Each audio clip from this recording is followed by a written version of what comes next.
Now it happened in Iconium that they went together to the synagogue of the Jews, and so spoke that a great multitude, both of the Jews and of the Greeks, believed. But the unbelieving Jews stirred up the Gentiles, and poisoned their minds against the brethren.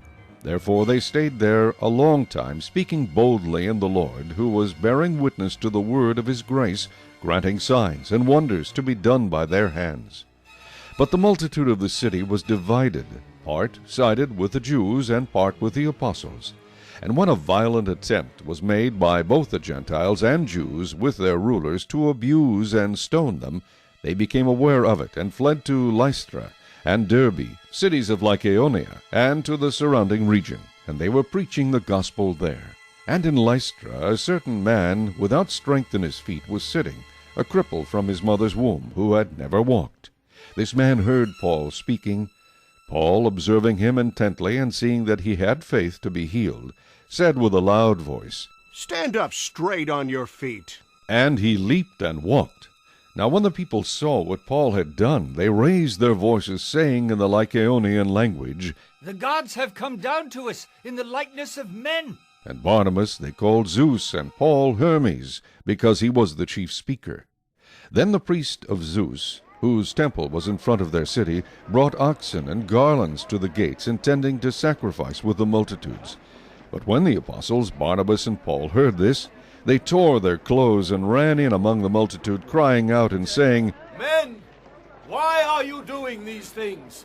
We also are men, with the same nature as you, and preach to you that you should turn from these useless things to the living God, who made the heaven, the earth, the sea, and all things that are in them, who in bygone generations allowed all nations to walk in their own ways.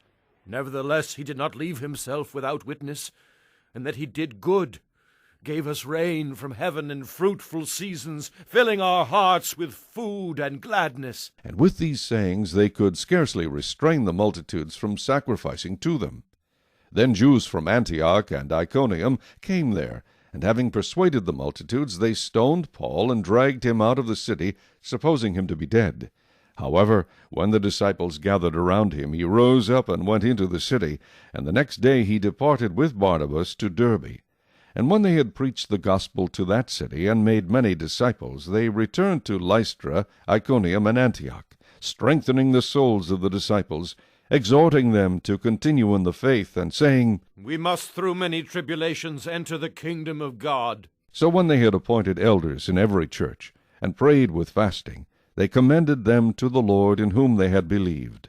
And after they had passed through Pisidia, they came to Pamphylia. Now when they had preached the word in Perga, they went down to Attalia.